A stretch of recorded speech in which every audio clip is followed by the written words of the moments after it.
Dr. Keith Adams is the president of the CKA Save Project, a nonprofit organization designed to assist student athletes and the people who work with them through educational and professional development. He is a career academic and athletic leader with close to 30 years of experience on the high school and college levels. He has won numerous championships and epitomizes professionalism. Coach Mike Franchise Francis is one of the most successful football and basketball coaches in the state of Maryland. He too is a career academic and athletic leader with close to 30 years of experience on the high school and college level and is self-admittedly a little rough around the edges. Both men have mentored countless student athletes, teachers, and coaches using their unique methods and approaches to leadership. Both men also share a unique and special friendship that was cultivated often through their unique perspective of life and leadership. Dr. Adams through his extensive educational background and Coach Francis through his life experiences. Can these two men share a podcast without driving each other crazy?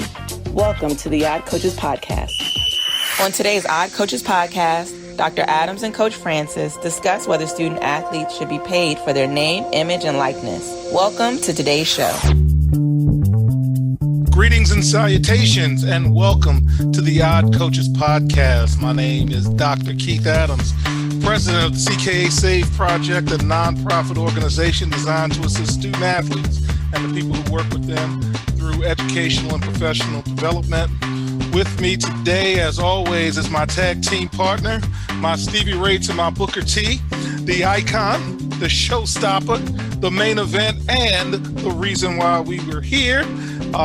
Mike Franchise Francis, and Coach, how are you today, sir? Sir, I'm well. Thank you very much. Thanks for the introduction. Thanks for having me. Well, today, for the fans out there who listen to us, and we do appreciate that, throughout the week, Mike and I will send each other potential topics, ideas, and we'll just go back and forth. And something this week stuck with me. There was a congressional hearing on name, image, and likeness, and I, always talking about finding the balance, wanted to have an extended conversation on it. So this segment will be about name, image, and likeness. What is it, and what are our general thoughts? So let me tell you a little bit about what it is. It is how the NCAA athletes should earn money for their name, their image, and their likeness. And the NAIA is actually leading the way in NIL legislation because they allow student athletes to benefit from some use of their own name, image, and likeness. And as of July 1st of 2021, we have 18 states that have something either on the books or about to be on the books. And I'm not going to give you all 18 states, but I'm going to give you some of them and see if it rings a bell with the audience. California, Michigan, New Jersey, Florida, Alabama, Georgia, Mississippi, just to name a few. And Mike, because you, your son AJ was a student athlete, and your lens is just unique in itself, and I'm sure he shared some thoughts with you as he was going through the process. I'd like to give you the first crack at your thoughts on name, image, and likeness. I think name, image, and likeness is good for student athletes, but a lot of people don't want to open the curtain to show how much money they were really making off these student athletes, and that it was a hoax to begin with. The whole thing about it's I hate to say it, but it's like sharecropping. Like, what did we get out of it? You know what I mean? I get your scraps, but I prepare the food, I grow the food, I take care of the field and all that. To me, that's what it's like, because they don't want nobody to know how much they really, really are making. And as I research this, I'm looking at Mark Ingram's comments at in front of the government last week. Is the question he said is, well, who's going to help pay for the small schools? Like, he putting the emphasis on, let's rile them up so they can go against it. Maybe it'll help. That's the way I look at it. And you know, it goes back to conversations. It reminded me when I was with my parents, my mother used to say, we got food at home when I wanted to go McDonald's. You know what I mean? But he always trying to throw it off or put it on someone else. So even the image of him, he looks out of touch. Dr. Emmert looks out of touch, right? So let's talk about these schools who say, yeah, let's get it on the books. Florida, Alabama, Mississippi. What do they have? That is called the SEC. All right. The SEC makes so much money in college sports, it's ridiculous. And most of those towns don't have, well, Florida does, but Alabama and Mississippi, they don't have professional sports, so to speak. So the money they making is generated off college athletics. I think people overlook at that. But let's take a look at the states who have not made a bill yet, okay? Let's look at them. And I want you to tell me what they have in common. Idaho, Wyoming, North and South Dakota, Indiana, Wisconsin, Utah, Maine. Okay, what do those states have in common, Dr. Adams? I think they are of a common political ideology, but I don't know what direction you're going in. But again, that causes me pause in terms of that is an interesting list of states, because Mississippi is also on the states that have passed some NIL legislation, Right. along with New Mexico, Nebraska, and Yes. Oklahoma. So that is interesting that you would bring that up. Exactly. And if you think of it, I think that everything is getting political, as we say. So this too is getting political, as you can see the lines that are drawn from states who have not even introduced, those I named, they have not even introduced the bill. I guess they figure if they just ignore it, it'll go away, so to speak. But if you also look at those, other than Indiana, Utah here and there, which one of them have a national powerhouse athletic program in that Nothing state? you mentioned jumped off the screen at me, sir. Exactly. So that's what that's to me. So it means that, first of all, when you have a good athletic program, so it's kind of diverse. The school might not be, but the athletic program is, because the student athletes who come in, the staff you hire, things like that. But I would be willing to bet that these states are also on the lower end, except for maybe Indiana, because they self-proclaim home of basketball. But yes, I would think that diversity is not as high. They'd probably be low on the diversity list as they would this national name, image, and likeness list. So I ask you, what do you think about that? I know you've researched it. What are your thoughts? Well, it all comes down to, should athletes be compensated? That's kind of how I wrap this whole argument up. And there are pros and cons to all of this. I had a number of conversations with folks, so I will just state that I actually believe student athletes should be compensated. And in our next segment after this, I'll go through my plan, but I wanted to share the counter argument because I know I am for it. The counter argument is that student athletes receive a scholarship, they receive room, they receive board, they receive world-class medical care, they receive travel benefits. They're out there to promote themselves anyway. So why is it that that's not enough? That is the counter argument. And on my end, especially revenue generating sports, that's the name of the sport category. We have revenue generating, and either it's called non-revenue generating or Olympic sports. So I have brought in, I'm looking at the beautiful jersey, I brought in AJ Francis to play football for me, to help me win games, because the more football games I win, the more money I make for the university, and thus as a coach, I'm compensated. I had the pleasure of coaching Fowler & Campbell, who was on the first modern Final Four, mid-major Final Four team.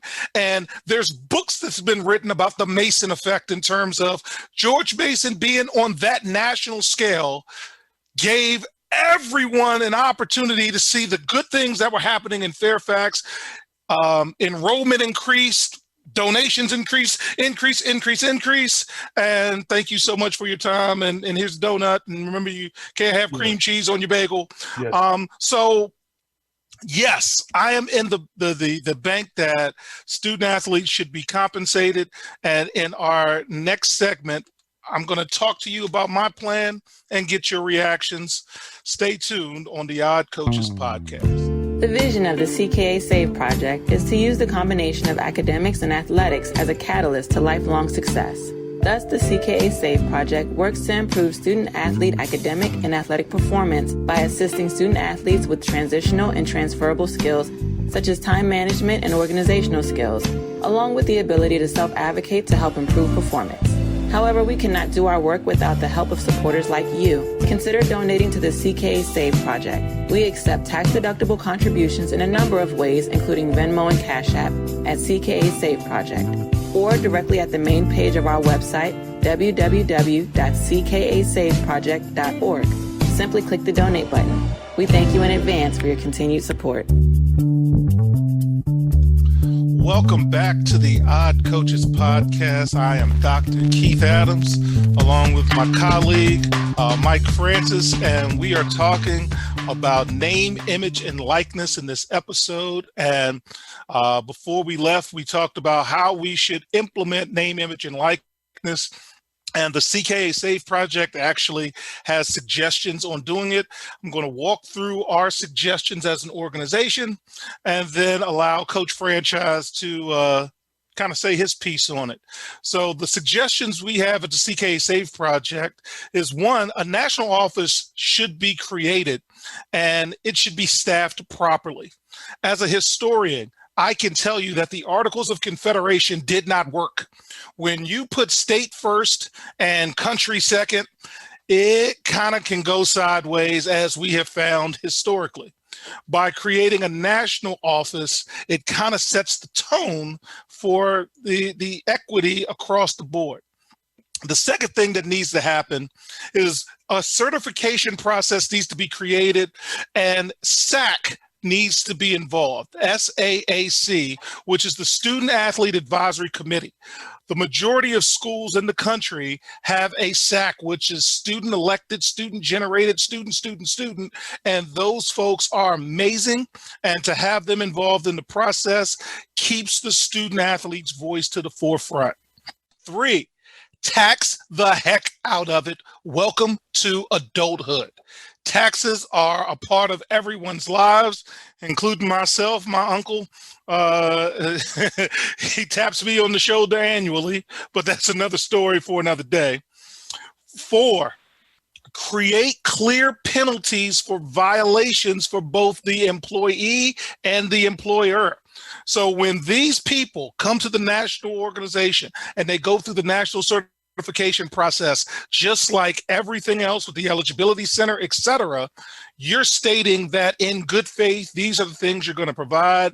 And the student athlete in good faith are saying, here are the things that we're doing above board. Should be no secrets. I'm a big fan of no secrets. In addition, you need to create an annual education program because all of this should be renewed annually. So that is the process. We believe in structure, which are creating boundaries, discipline, which creates accountability, and support, which is high levels of help, and it goes back to our fundamental foundations. So Coach Francis, with your experience, tell me your initial thoughts about how CKA would implement name, image, and likeness. I think it's a great idea. I think CKA doing that would be perfect. As you said, it should be a national office for that.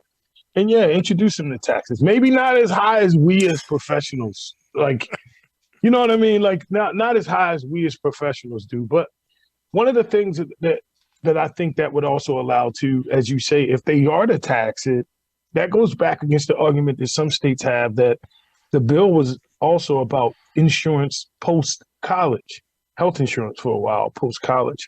So if you were to tax it, that would generate the revenue to be able to also provide medical insurance to them, you know, post-college. Maybe, I don't know, 2 years, 3 years, 4 years. I don't know what it would be. You'd come to a number, but I think that's a perfect idea. I think CKA could provide assistance with developing that program. Hell, why is your package not sent to Dr. Emmerich as of yet?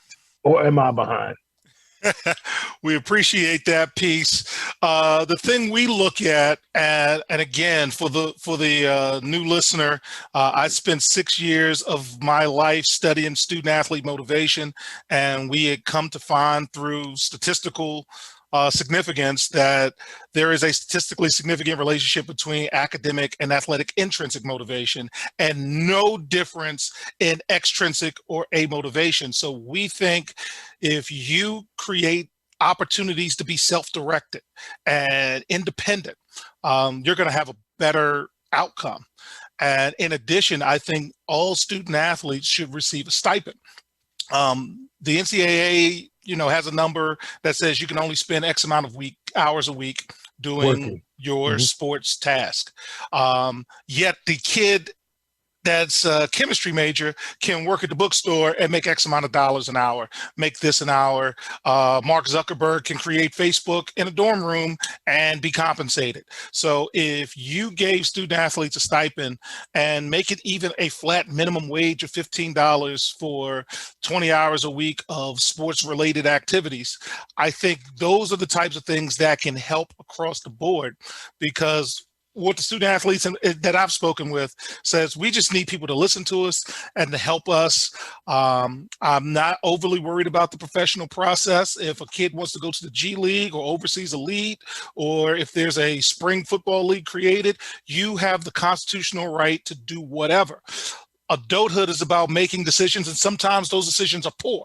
I cannot create an environment that you're in a bubble.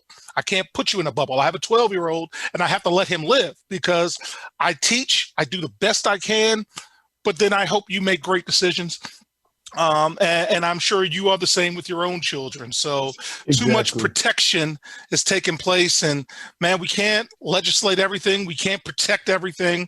We can provide structures, discipline, and support. And then again, hope we can live. But I'd like for you to have the last word on this before we close out, sir. And before we close out, I like to say, everything you said, but I got to, I got to give that layman's term to it, that not doctorate point of view. But it goes back to about kids. And, we do what we can, but we are fortunate that our kids want to be successful as much as we want them to be successful. You know what I mean? Like, we instill everything in our kids, and our kids want to be successful. So they follow us and they do that. No parent says they want their kids to be serial killers, drug dealers, or drug addicts. You know what I mean?